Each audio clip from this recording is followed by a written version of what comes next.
Hello and welcome to knowledge rekindle. हम class 8th की science की एनसीईआरटी का चैप्टर नंबर 3 डिस्कस कर रहे हैं, जिसका नाम है सिंथेटिक फाइबर्स एंड प्लास्टिक्स। इसका हम फर्स्ट पार्ट ऑलरेडी डिस्कस कर चुके हैं, जिसमें हमने क्या देखा था कि सिंथेटिक फाइबर्स होते क्या हैं, पॉलीमर क्या होता है। फिर हमने कुछ types of synthetic fibres discuss किया था, जैसे कि रेयॉन, नायलॉन, पॉलिएस्टर और अक्राइलिक। ठीक है, ये सब डिटेल की सब इन्फॉर्मेशन के लिए आप पिछले वाले लेक्चर देख सकते हैं, उसमें हमने ये सब पार्ट्स कवर कर लिए हैं। अब हम इसके सेकंड पार्ट में आ रहे हैं, जिस टॉपिक से हम स्टार्ट करने वाले हैं इसमें, उसका नाम है कैरेक्टरिस्टिक्स ऑफ सिंथेटिक फाइबर्स। कि सिंथेटिक फाइबर्स के कैरेक्टरिस्टिक्स क्या होते हैं, मतलब उनके फीचर्स क्या होते हैं। ठीक है, वो हम डिस्कस करते हैं। So let's begin. तो ये लोग क्या कह रहे हैं कि imagine that it is a rainy day, what kind of umbrella would you use and Y.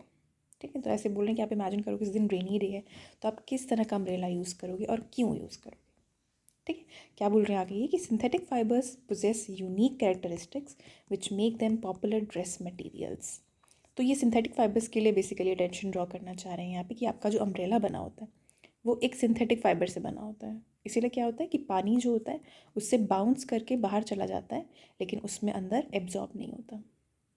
तो वही चीज़ ये लोग यहाँ पे बोलना चाह रहे हैं, कह रहे हैं कि सिंथेटिक फाइबर्स जो होते हैं वो कुछ यूनिक कैरेक्टरिस्टिक्स को पोजेस करते हैं which make them popular dress materials. मतलब क्लोथिंग मटेरियल भी बहुत अच्छा बनाता है, कपड़ों के लिए भी अच्छा मटेरियल बनाता है। और कैसा, अगर आपको इनफैक्ट अम्ब्रेला बनाना या फिर कोई भी तरह का पैराशूट, हमने देखा था पैराशूट्स बनते हैं इससे, सिंथेटिक फाइबर से बनते हैं, तो उसके लिए ये बहुत ही अच्छा मटेरियल रहता है।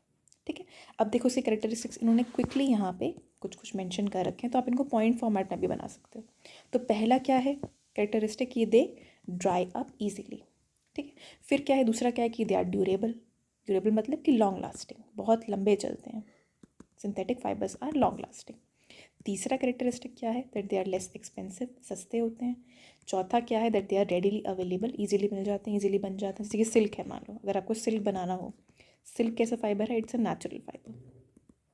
उसको बनाने में बहुत टाइम लगता है, क्योंकि एक सिल्क वॉर्म होता है, उसको आप ग्रो करवाते हो, फिर उसके लार्वा से सिल्क एक्सट्रैक्ट करते हो। ठीक है, तो it is a long process, लेकिन ऐसा आप किस में नहीं देखते, सिंथेटिक फाइबर्स में ऐसा कुछ नहीं देखते आप। ठीक है, पांचवा इसका करेक्टरिस्टिक क्या है, that they are easy to maintain, इनको मेंटेन करना बहुत ईजी है। ठीक है, तो क्या आगे क्या बोल रहे हैं, ये इनके 5 करेक्टरिस्टिक्स हमने देखे हैं, तो आप इनको ऐसे 1 2 3 4 5 की फॉर्म में मार्क कर सकते हो अपने रेफरेंस के लिए, आंसर्स में लिखने के लिए। फिर क्या ये लोग कह रहे हैं, that perform the following activity and learn for your self. तो कुछ एक्टिविटीज़ हैं जो परफॉर्म करने के लिए बोली जा रही हैं, ये हमें करने की ज़रूरत नहीं है, अगर आप स्कूल में डिस्कस करवाई जाती हैं आपको क्लास में, तो वहाँ आप ज़रूर ये एक्टिविटीज़ को परफॉर्म कर सकते हैं। ठीक है, इसलिए we will move on to our next topic which is plastics. तो प्लास्टिक्स हमको पता ही है, हमारे डेली यूज़ में हम लोग बहुत तरह का प्लास्टिक देखते हैं। तो प्लास्टिक होता क्या है, एक बार हम वो देख लेते हैं। तो क्या कह रहे हैं लोग, that plastic is also a polymer like the synthetic fibre. तो पॉलीमर हमने देखा था कि जो सिंथेटिक फाइबर होता है वो पॉलीमर से बना होता है, इनफैक्ट नेचुरल फाइबर भी। ठीक है, तो पॉलीमर को इन्होंने 2 वर्ड्स में ब्रेक किया था। पॉली का मतलब होता है मैनी, ठीक है, और मर का होता है यूनिट। ठीक है, तो पॉलीमर का मतलब क्या बन जाता है कि एक चेन ऑफ बहुत सारी छोटी छोटी units, it is called a polymer. तो ये लोग वही कह रहे हैं कि जो प्लास्टिक होता है ना, it is also a polymer. उसमें भी क्या होता है कि छोटी छोटी यूनिट्स होती हैं ऐसी, और वो एक चेन में ऑर्गेनाइज्ड होती हैं, प्लास्टिक में भी, जैसे कि सिंथेटिक फाइबर में होता है। फिर क्या कह रहे हैं लोग, that all plastics do not have the same type of arrangement of units. लेकिन ये जो पॉलीमर होता है, जो चेन ऑफ यूनिट्स होता है, ये हर प्लास्टिक में सेम नहीं होता है। कोई लीनियर तरीके से अरेंज होगा, मतलब एक लाइन में अरेंजमेंट होगा किसी में, या किसी में क्रिस क्रॉस पैटर्न में अरेंजमेंट होगा।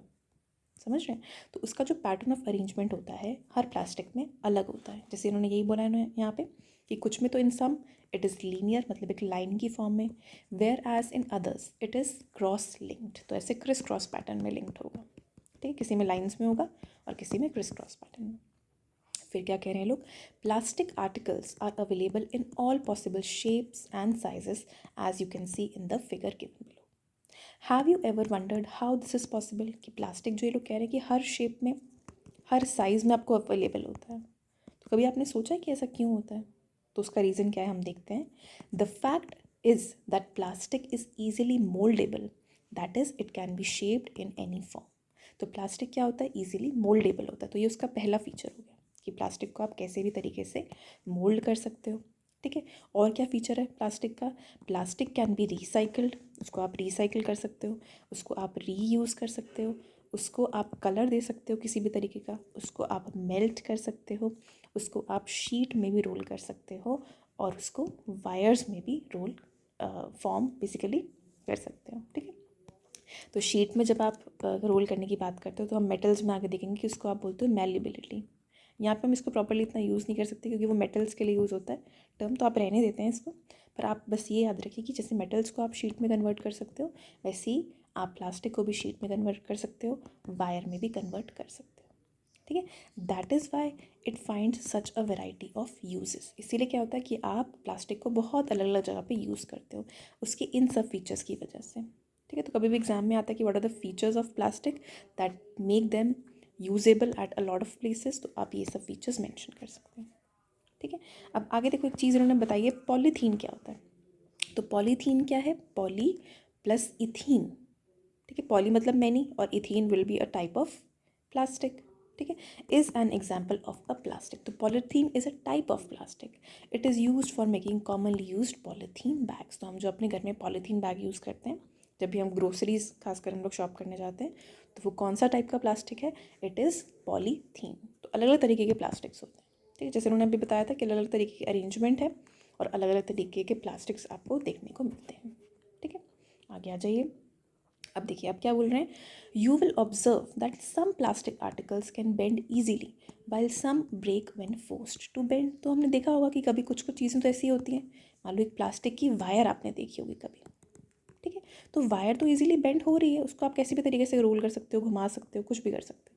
लेकिन कुछ ऐसे प्लास्टिक्स होंगे जिनको अगर आपने हल्का सा भी बेंड करने की कोशिश करी तो वो ब्रेक हो जाते हैं बीच में से, ठीक है। तो ऐसा क्यों है, क्या बोल रहे हैं लोग? तो when we add hot water to a plastic bottle it gets deformed. और कुछ कुछ प्लास्टिक्स ऐसे भी होते हैं, जैसे आपने कभी कभी देखा होगा, मेरे घर पे एक्चुअली एक्सपेरिमेंट मैंने अपने घर में बिल्कुल अपने आंखों के सामने देखा है। जैसे गर्म पानी था, बहुत ज़्यादा उबला हुआ पानी था, और मैंने वो प्लास्टिक की बॉटल में पोर किया, तो क्या हुआ, प्लास्टिक की बॉटल जो थी वो ऐसे ऐसे करके मेल्ट हो गई और वो बॉटल डीफॉर्म हो गई, ठीक है। तो ऐसा क्यों होता है कि कुछ प्लास्टिक, लेकिन अब फिर हम ऑन दी अदर साइड देखते हैं कि कुछ प्लास्टिक की बॉटल्स ऐसी होती हैं जो कि डिफॉर्म नहीं होती हैं, कुछ ऐसे बर्तन होते हैं जो हम माइक्रोवेव में यूज़ करते हैं, राइट। तो माइक्रोवेव में भी तो हीटिंग हो रही है ना, तो उसमें प्लास्टिक मेल्ट क्यों नहीं कर रहा, ऐसा क्यों होता है? माइक्रोवेव प्रूफ प्लास्टिक डिफरेंट क्यों है नॉर्मल प्लास्टिक से? तो अब देखिए ये लोग क्या कह रहे हैं, ये कह रहे हैं such plastic which gets deformed easily on heating and can be bent easily are known as thermoplastics, ठीक है। जो प्लास्टिक को आप इजीली बेंड कर सकते हो, नंबर 1, और जिस प्लास्टिक को जब आपने हीट किया तो वो डीफॉर्म हो गया, जैसे कि जब मैंने पानी डाला किसी प्लास्टिक की बॉटल में, वो प्लास्टिक कौन सा होता है? It is thermoplastic. इसका एग्जाम्पल क्या है? एक तो हो गया पॉलीथीन बैग, जो आप झोली जो यूज़ करते हो उसको आप इजीली बेंड कर सकते हो, फोल्ड करके आप रख देते हो ना उस पॉलीथीन बैग को कहीं पे भी, ठीक है। और पीवीसी हो गया, पॉलीविनाइल क्लोराइड होता है, तो डिटेल में जाने की ज़रूरत नहीं, पीवीसी हो गया, तो वो भी कौन सा प्लास्टिक है? It is also thermoplastic which can be bent easily and which gets deformed on heating, okay. तो कहाँ कहाँ इसका यूज़ होता है इस वाले प्लास्टिक का? टॉयज़ में, कॉम्स में, कंटेनर्स में। दूसरा टाइप जो प्लास्टिक का होता है इट इज़ थर्मोसेटिंग प्लास्टिक। एक तो हो गया थर्मोप्लास्टिक और दूसरा है थर्मोसेटिंग। उसमें क्या होता है, on the other hand there are some plastics which when moulded once can not be softened by heating, these are called thermoplastic. कि जिन पे हीट जो है वो काम नहीं करती, जिन प्लास्टिक्स पे, उन प्लास्टिक को हम लोग कहते हैं थर्मोसेटिंग प्लास्टिक्स। दो एग्जाम्पल्स कौन से हैं इसके? एक तो हो गया बेकलाइट और एक हो गया मेलामाइन। तो बेकलाइट क्या होता है? Bakelite is a poor conductor of heat and electricity. तो Bakelite is a type of plastic which is poor conductor of heat and electricity, कि ना तो उसमें से हीट पास होती है, मतलब वो डिफॉर्म नहीं होगा, ना उसमें से इलेक्ट्रिसिटी पास होगी। It's a poor conductor, conduct नहीं करेगा वो इलेक्ट्रिसिटी को भी और हीट को भी, ठीक है। कहाँ कहाँ यूज़ होता है वो? इलेक्ट्रिकल स्विचेस में, जो अपने घर में आप स्विचेस देखते हो वहाँ पे वो यूज़ होता है, बेकलाइट वाला प्लास्टिक होता है वो। हैंडल्स में, जैसे आप किसी भी बर्तन का हैंडल देखते हो जब, तो वो हैंडल किससे बना होता है? बेकलाइट वाले प्लास्टिक से। ठीक है। तो क्या होता है, इसलिए तो वो गर्म नहीं होता, हीट नहीं होता। और जो इलेक्ट्रिक स्विचेस होते हैं उसमें इलेक्ट्रिसिटी पास नहीं करती। नहीं तो अगर आप बटन दबाते कभी भी फ़ैन का तो आपको करंट लगना चाहिए था, पर वो क्यों नहीं लगता? क्योंकि वो किस टाइप के प्लास्टिक से बना है? Bakelite. And it is a thermosetting plastic, जिसमें से हीट नहीं पास होगी, जिसमें से इलेक्ट्रिसिटी पास नहीं होगी। ठीक है। दूसरा टाइप कौन सा है थर्मोसेटिंग में? It is melamine. एग्जाम्पल कौन सा है? ठीक है, मेलामाइन। तो मेलामाइन क्या है, कहाँ पे यूज़ होता है? एक तो जहाँ पे आपको फायर को रेजिस्ट करवाना हो, और जहाँ पे आपको टॉलरेट कराना हो हीट को बेटर दैन अदर प्लास्टिक। तो वही सेम तरह का यूज़ है मेलामाइन का भी। तो कहाँ कहाँ पे? जैसे कि फ्लोर की टाइल्स होगी, किचन की कुछ बर्तन हो गए, किचन वेयर हो गया आपका, फैब्रिक हो गए जो रेजिस्ट करते हैं फायर को, वहाँ पे भी आप मेलामाइन यूज़ करते हो। ठीक है। जैसे कि आपके जो ये फायर फाइटर्स होते हैं, है ना, तो फायर फाइटर्स के जो कपड़े होते हैं वो भी मेलामाइन से बने होते हैं। ओके, तभी वो फायर को रेजिस्ट करते हैं, और जब वो फायर में लोगों को बचाने जा रहे होते हैं तो उनके कपड़ों में आग नहीं लगती और वो सेफ रहते हैं। ठीक है। तो देखो ये थर्मोप्लास्टिक है जिस पे हीट काम करती है। ठीक है, ये बेंड हो जाएगा जब भी इस बॉक्स को, अगर मैं इसमें कुछ गर्म चीज़ पोर करूँगी तो ये डिफॉर्म हो जाएगा। ये जो वायर है ये ईजिली बेंड हो सकती है। ठीक है, घूम सकती है। तो इट इज़ थर्मोप्लास्टिक, जिसके दो फीचर्स क्या थे? ईजी बेंडिंग, ईजीली बेंड हो जाएगा, और हीट करने पे डिफॉर्म हो जाएगा, शेप चेंज कर लेगा। ठीक है। And this is thermosetting plastic, जिसमें जैसे इलेक्ट्रिक स्विचेस हमने पढ़े थे, है ना, हमने पढ़ा था, बेकलाइट पढ़ा था इसके लिए। ठीक है। ये मुझे समझ नहीं आ रहा है क्या चीज़ बनी हुई है इसमें। और ये प्लेट है। ठीक है, आई थिंक ये टाइल्स हैं, ये टाइल है। ठीक है। और ये हैंडल है आपके किचन वेयर का। दिस इज आपका थर्मोसेटिंग प्लास्टिक, जो कि हीट का कंडक्टर नहीं होता, ना इलेक्ट्रिसिटी को कंडक्ट करता है। ओके, अब आगे चलते हैं। Plastic as material of choice. अब हम ये वाला टॉपिक देते हैं कि प्लास्टिक को as a material of choice क्यों यूज़ किया जाता है, कि इतना वाइड जो यूजेज है प्लास्टिक का वो क्यों है। ठीक है, तो क्या बोल रहे हैं? Today if we think of sorting a food item, water, milk, pickles, dry food etcetera, plastic containers seem most convenient. कि आज हम जब भी कुछ चीज़ को स्टोर करना चाहते हैं, चाहे वो फूड आइटम हो, वाटर हो, मिल्क हो, अचार हो, ठीक है, तो हमारे दिमाग में सबसे पहला आइडिया क्या आता है कि एक प्लास्टिक का बर्तन लो और उसमें कन्वीनियंटली आप स्टोर करो। ऐसा क्यों है? This is because of their light weight, lower price, good strength and easy handling. ठीक है, एक तो वो हल्के होते हैं प्लास्टिक के बर्तन कंपेयर टू स्टील के बर्तन और आयरन के बर्तन। ठीक है, लोअर प्राइस में होते हैं, सस्ते होते हैं, उनकी स्ट्रेंथ बहुत अच्छी होती है और उनका हैंडलिंग बहुत ईजी होता है। ठीक है, तो ये कुछ अच्छे पॉइंट्स हैं आपके प्लास्टिक को यूज़ करने के। Being lighter as compared to metals, plastics are used in cars, aircrafts and spacecrafts too. तो गाड़ियों में, एयरक्राफ्ट्स में, स्पेसक्राफ्ट में भी प्लास्टिक को यूज़ किया जाता है क्योंकि उनका वेट बहुत लाइट होता है। तो एयरक्राफ्ट जो है वो ईजिली उड़ पाता है हवा में। ठीक है, गाड़ी भी ईजिली चल पाती है बिना किसी वेट के, ज़्यादा वेट नहीं पड़ता आपका गाड़ी पे।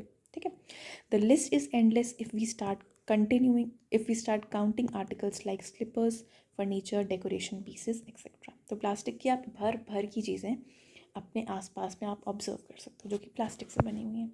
ठीक है, now let us discuss the characteristic properties of plastic. तो अब एक बार हम प्लास्टिक के क्या कैरेक्टरिस्टिक्स होते हैं उनको डिस्कस कर लेते हैं। सबसे पहला कैरेक्टरिस्टिक क्या है? That plastic is non reactive, मतलब plastics do not react with water and air. ठीक है, इसीलिए उनमें कोरोजन नहीं होता। कोरोजन क्या होता है? मतलब जंग लगना, जैसे कि आयरन में जंग लग जाता है ना। ठीक है, आयरन में जंग लग जाता है जब अब लोहा जो होता है उस पर क्या होता है? पानी, वाटर और एयर या फिर O2 जब एक्ट करता है आयरन के ऊपर, आयरन इज Fe, एक्ट करता है तो क्या होता है उस पर कुछ टाइम बाद रस्ट देखते हो आप, रस्टिंग ऑफ आयरन। वो क्यों होता है? क्योंकि आयरन जो है वो रिएक्टिव है, it reacts with water and air, but plastic does not. इसलिए आपने कभी करोजन देखा, कभी जंग लगते हुए देखा किसी प्लास्टिक की चीज़ को? नहीं लगता। ठीक है, तो ये पहला कैरेक्टरिस्टिक है आपका प्लास्टिक का। ठीक है, सेकंड क्या है? That plastic is light, strong and durable. ये कैसा होता है? प्लास्टिक हल्का होता है, स्ट्रेंथ बहुत ज़्यादा होती है, बहुत स्ट्रॉन्ग होता है, उसे खींचोगे तो बहुत मुश्किल से टूटेगा। ठीक है, ड्यूरेबल होता है मतलब लॉन्ग टर्म चलता है। ठीक है, and can be moulded into different shapes and sizes, कि उसको बहुत इजीली मोल्ड कर सकते हैं। And it is cheaper than metal also. तो ये इसका दूसरा कैरेक्टरिस्टिक है। तीसरा करेक्टरिस्टिक क्या है प्लास्टिक का, प्लास्टिक्स आर पुअर कंडक्टर्स, कि प्लास्टिक जो होते हैं वो हीट और इलेक्ट्रिसिटी के बैड कंडक्टर्स होते हैं मोस्टली। ऐसे भी हमने प्लास्टिक देखे हैं जो कि हीट को कंडक्ट कर लेते हैं इजीली, है ना, जैसे वो पानी की बॉटल का मैंने एग्जांपल दिया था, तो उसमें तो इजीली कंडक्ट हो गया था। या फिर पॉलीथीन बैग है, उसमें भी इजीली कंडक्ट हो सकती है इलेक्ट्रिसिटी। लेकिन मोस्टली क्या होता है कि प्लास्टिक क्या होते हैं, they are poor conductors of electricity, sorry heat. जो प्लास्टिक की बॉटल था उसमें हीट इजीली कंडक्ट हो रही थी, उसमें इलेक्ट्रिसिटी और हीट प्लास्टिक में जनरली लेकिन कम कंडक्ट होती है, it is a poor conductor. ठीक है, हेल्थ केयर इंडस्ट्री में प्लास्टिक का यूज़ किया जाता है। ठीक है, अब ये थोड़े से यूजेजेस उन्होंने और मेंशन करे हैं यहाँ पे अलग से इस पैराग्राफ में, तो एक बार वो देख लो कि कहाँ यूज़ हो रहा है। हेल्थ केयर में यूज़ हो रहा है, जैसे कि आप जो टैबलेट्स लेते हो, जब गोलियाँ होती हैं तो गोली का जो पत्ता होता है ना, उसमें से गोल गोल वो बने होते हैं जिसको आप पॉप करके गोली नीचे से बाहर निकालते हो, तो वो उसके टैबलेट्स जो बनी होती हैं, वो जो बेसिकली पैक होता है, जो पत्ता होता है, वो भी प्लास्टिक से बना होता है। थ्रेड जो आप स्टिचिंग में यूज़ करते हो, जब वुंड को स्टिच किया जा रहा होता है, तो वो it is also made of plastic. Syringe में डॉक्टर का जो ग्लव है दैट इज़ ऑल्सो प्लास्टिक, और बहुत सारे मेडिकल इंस्ट्रूमेंट्स में भी प्लास्टिक को यूज़ किया जाता है। ठीक है, स्पेशल प्लास्टिक कुकवेयर जैसे कि माइक्रोवेव अवन प्रूफ जो बर्तन है, ठीक है, तो वो भी आपके प्लास्टिक से बने हैं। थर्ड यूज़ क्या है, टेफलॉन। आपके जो बर्तन होते हैं जिसपे नॉन स्टिक बर्तन जिसको आप बोलते हो ना, नॉन स्टिक पैन होता है, नॉन स्टिक तवा होता है, तो उनमें क्या होता है, उनमें एक कोटिंग होती है ऊपर ब्लैक कलर की, टेफलॉन। तो टेफलॉन इज़ अ प्लास्टिक, तो वो टेफलॉन की कोटिंग होती है जिसकी वजह से वो नॉन स्टिक बन पाता है वो कुकवेयर। ठीक है, तो वहाँ पर भी प्लास्टिक का यूजेज हो रहा है। और एक बहुत इंपॉर्टेंट जो आप याद रख सकते हो, that is fire proof plastic. अभी हमने देखा था कि जिसमें फायर नहीं लगती, वो कहाँ यूज़ हो रहा है आपका, मेलामाइन जो हम देख रहे थे, देखिए इन्होंने यहाँ लिखा भी हुआ है, हाँ ये मेलामाइन प्लास्टिक। ठीक है, वो यूनिफॉर्म में यूज़ हो रहा है ऑफ फायरमैन, जो मैंने अभी बताया था आपको थोड़ी देर पहले। तो this is the wide range of uses of plastic that we can spot. ठीक, एक बार यहाँ पे देखो नीचे। तो ये वाला टॉपिक जो है that is plastic and the environment. तो इन्वायरमेंट पे क्या है, लेकिन प्लास्टिक का बहुत ही damaging effect, it is not very good for the environment. Plastic is not a very good material that we use in our daily life for the environment. It is not a good material. तो कैसे वो good नहीं है वो हम देख लेते हैं एक बार। तो क्या करें, when we go to the market we usually get things wrapped in plastic और packed in polythene bags. जब भी हम मार्केट जाते हैं तो हमें एक पॉलीथीन बैग जो होता है वो ओनर दे देता है, शॉप वाला, ठीक है, और बोलता है इसमें सामान डाल लो, और फिर वो आप ले जाते हो अपने साथ में। That is one reason why plastic waste keeps getting accumulated in our homes. इसलिए हमारे घरों में वो पॉलीथीन बैग्स के क्या होते हैं, कलेक्शन बन जाता है पूरा। वो क्या है, दैट इज़ प्लास्टिक वेस्ट। ठीक है, ultimately plastic finds its way to the garbage. अब क्या होता है, वो प्लास्टिक क्या होता है, वो गार्बेज में चला जाता है। लेकिन disposable of plastic is a major problem. लेकिन प्लास्टिक को डिस्पोज करना is a very difficult thing. And why is it so, तो अब वो हम देख लेते हैं। क्या बोल रहे हैं लोग कि a material which gets decomposed through natural processes such as action of bacteria is called biodegradable. तो देखो दो तरह के मटेरियल होते हैं, आपने पहले भी आई थिंक बचपन में ये टर्म्स पढ़े होंगे, आई थिंक कहीं ना कहीं पे बहुत ईजीली। एक होते हैं बायोडिग्रेडेबल और दूसरे होते हैं नॉन बायोडिग्रेडेबल। अब बायोडिग्रेडेबल जो शब्द है वो दो वर्ड से बना है, एक तो बायो और डिग्रेडेबल। ठीक है, बायो मतलब क्या होता है, नेचर, नेचुरल, जैसे कि बैक्टीरिया। डिग्रेडेड करने का मतलब क्या होता है, डिग्रेड मतलब डिकम्पोज करना, उसको ब्रेक डाउन कर देना इनटू स्मॉलर पार्ट्स। ठीक है, अब बायोडिग्रेडेबल मटेरियल कौन सा होता है, जो कि नेचर की वजह से डिकम्पोज हो सकता है, जैसे कि बैक्टीरिया। ठीक है, फॉर एग्जांपल मैं अगर एग्जांपल लूँ आपके लिए एक बनाना पील का, तो अगर आप बनाना पील को कुछ टाइम के लिए ऐसे रखोगे बाहर, ठीक है, बनाना पील को कुछ टाइम के लिए बाहर रखोगे, तो आप क्या देखोगे, उसमें स्पॉट्स डेवलप होते हुए देखोगे, ब्लैक हो जाएगा उसका छिलका। ठीक, और धीरे धीरे वो गल जाएगा, डिकम्पोज हो जाएगा by the action of bacteria. ठीक है, तो क्या बोल सकती हूँ मैं, क्या that it is a biodegradable material, कि वो बायो की वजह से यानी नेचर की वजह से डिग्रेड हो रहा है, डिकम्पोज हो रहा है। पर जो दूसरी साइड पे नॉन बायोडिग्रेडेबल मटीरियल आता है, तो वो क्या होगा, वो ऑपोजिट है उसका, जो कि नेचर के एक्शन की वजह से डिकम्पोज नहीं हो रहा, दैट इज़ नॉन बायोडिग्रेडेबल। ठीक है। उनमें कौन से एग्जाम्पल्स आते हैं, वो आते हैं आपके, देखो ये टेबल में आ जाओ आप। एक तो हो गए मेटल्स। मेटल्स क्या होते हैं, वो डिग्रेड नहीं हो सकते, उनको डिग्रेड होने में बहुत साल लगते हैं, रस्टिंग होती है उनकी, रस्ट लग जाता है, जंग लग गया, ठीक है, तब जाके वो धीरे धीरे करके डिग्रेड होते हैं। और दूसरा एग्जाम्पल है इसमें प्लास्टिक बैग्स का, जिनको सेवरल ईयर्स लगते हैं, मोर देन मेटल्स ऑल्सो, ठीक है, बहुत बहुत साल लग जाते हैं टू फाइनली डिग्रेड। इसीलिए लोग क्या बोल रहे हैं कि एक तो मटेरियल हो गया जो कि बायोडिग्रेडेबल है, यानी a material which gets decomposed through natural processes such as action by bacteria is called biodegradable. उसका ऑपोजिट क्या है, a material which is not easily decomposed by natural processes, उसको हम बोले नॉन बायोडिग्रेडेबल। अब इसमें कौन सा मटेरियल आता है, इसमें आता है प्लास्टिक, ठीक है। तो प्लास्टिक को जो उन्होंने बोला ना कि it's very difficult to dispose plastic, वो इसीलिए ही है क्योंकि उसको बहुत साल लग जाएंगे अगर आप डिस्पोज करने, आप उसको नेचुरली अगर डिस्पोज करना चाहोगे कि आपने कहीं फेंक दिया बस उसको, तो आप बहुत हज़ारों सालों बाद भी आओगे ना तो भी आपको वो प्लास्टिक का बैग वहीं पड़ा हुआ मिलेगा। उससे तो क्या हो रहा है कि नेचर हार्म हो रही है, एनवायरनमेंट को हार्म पहुंच रहा है। तो आगे देखते हैं क्या बोल रहे हैं लोग। Since plastic takes several years to decompose it is not environmental friendly. क्यों क्यों नहीं एनवायरमेंटल फ्रेंडली, क्योंकि एक तो वो पल्यूशन कॉज कर रहा है, ठीक है। हम बोलते हैं ना कि जहाँ पे भी आप कूड़ा कचरा फैला रहे हो, जहाँ पे भी कूड़ा कचरा फेंक रहे हो, वहाँ पे क्या है, वो दैट इज़ पल्यूशन ओनली, ठीक। उसकी वजह से बहुत सारी प्रॉब्लम्स आती हैं, ठीक। और मान लो अगर आप कभी कभी देखते हो कि कुछ लोग क्या करते हैं, अपने कूड़े को जला देते हैं, ठीक है, उसको आग लगाते हैं और उसको जलाने की कोशिश करते हैं। उससे क्या होता है, जब भी प्लास्टिक जलता है तो वो उसमें से, जब वो जल रहा होता है, व्हेन इट इज़ बर्निंग, तो उसमें से फ्यूम्स निकलती है, धुआं सा निकलता है, स्मोक निकलती है, फ्यूम निकलती है। उस फ्यूम में क्या होता है, पॉइजनस गैसेज होती हैं, तो वो भी एयर पॉल्यूशन कॉज कर रहा है। यहाँ पे कौन सा पोल्यूशन हो रहा है, लैंड पोल्यूशन या सॉइल पोल्यूशन, वाटर पोल्यूशन भी हो सकता है, जब आपने प्लास्टिक को डिस्पोज कर दिया लैंड में या फिर सॉइल पे या फिर वाटर में, तो वो वाला पोल्यूशन हो गया। पर जब आपने उसको जलाया, आपने उसको बर्न किया, तब आप कौन सा पोल्यूशन कॉज कर रहे हो, एयर पोल्यूशन। तो कितनी तरह का पोल्यूशन कॉज हो रहा है आपके प्लास्टिक को, बेसिकली उसको डील करते टाइम, जब उसको आप डिस्पोज कर रहे हो उस टाइम पे। और क्या होता है, और क्या डिसएडवांटेज है, तो आप इसको ऐसे मार्क कर सकते हो। नंबर 1 क्या है कि एक तो पोल्यूशन हो जाता है उससे, प्लास्टिक जब भी आप डिस्पोज करते हो, तो हम ये देख रहे हैं सॉरी, इसको कैसे मैं फ्रेम करूँ, इसको हम लिख सकते हैं कि problems faced while disposing plastic waste, ठीक। तो क्या क्या प्रॉब्लम्स है, सबसे पहली प्रॉब्लम तो क्या है कि उससे पोल्यूशन हो रहा है, लैंड का, सॉइल का, वाटर का। दूसरा क्या है, एयर पोल्यूशन हो रहा है उसकी पॉइजनस फ्यूम की वजह से।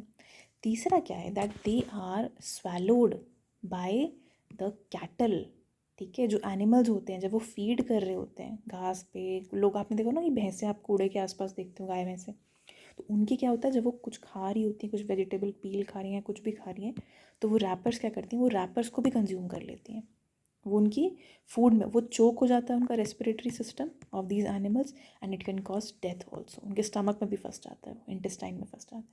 तो ये तीसरा डिसएडवांटेज या फिर प्रॉब्लम है when you are disposing of plastic. चौथा क्या है कि वो ड्रेन्स को क्लॉग कर देता है, पाइप्स में, नालियों में जब अगर प्लास्टिक फंस जाए, उनको क्लॉग कर देगा, पानी वहाँ से निकल नहीं पाएगा और पानी बाहर आ जाएगा पूरा रोड्स पे, सड़कों पे, ठीक है। तो ये भी चौथी आप जो प्रॉब्लम फेस करते हो वाइल डिस्पोजिंग ऑफ प्लास्टिक, ठीक है।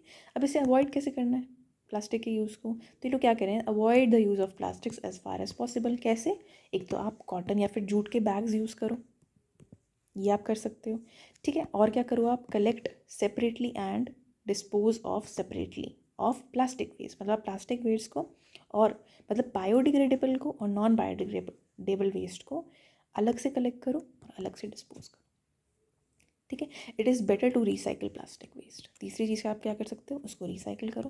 प्लास्टिक अगर आपने यूज़ भी कर लिया है तो उसे रिसाइकिल करके बार बार यूज़ करते रहो, ठीक है। एक बार वो यूज़ हो गया, फिर अगली बार किसी और तरीके से यूज़ करो, अगली बार किसी और तरीके से, ऐसे ही उसको डिस्पोज करने की बजाय recycle it, that is better, ठीक है। इसीलिए हमें 5R principles of a responsible citizen या फिर प्लास्टिक डिस्पोजल हमें याद रखने चाहिए।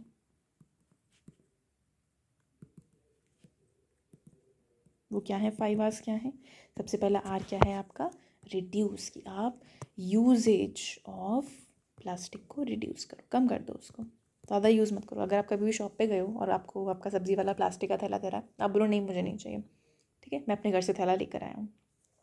रीयूज़ करो। अगर आप एक बार आपके पास एक प्लास्टिक का बड़ा सा बैग आ चुका है, आप उसको अलग अलग जगह पे यूज़ करो, दोबारा दोबारा लेकर जाओ, वही बैग लेके जाओ, ठीक है। रिसाइकल करो, ठीक है। एक बार मतलब प्लास्टिक है, मान लो ये कोई प्लास्टिक का बैग था या बॉटल थी, तो it can be recycled into wire, plastic की वायर बन सकती है, ठीक है। रिकवर करो, रिपेयर करो, कोई पुरानी चीज़ उसको रिपेयर करके यूज़ करो। बैडमिंटन रैकेट है मान लो, उसकी वायर्स होती हैं, ठीक है, उन प्लास्टिक वायर्स को आप यूज़ करो, कोई बाहर निकल गई तो उसको वापस डालो वहाँ पे, ठीक है। और रीयूज़ करो, वही सेम चीज़ है, रिफ्यूज़ करो सॉरी, ठीक है। वही रिड्यूस करा, रिफ्यूज़ किया, रिफ्यूज़ करना वही आप शॉपकीपर को मना कर दोगे मुझे तो नहीं चाहिए। रिकवर करो, रिकवर मतलब रिपेयर करो। तो these are the 5 R's of plastic disposal या फिर uses of plastic as a responsible citizen, ठीक है। तो ये आपका चैप्टर था synthetic fibres and plastics. If you liked the lecture, please like the video. Thank you so much for listening patiently. Share it with your friends. Thank you. Thank you so much.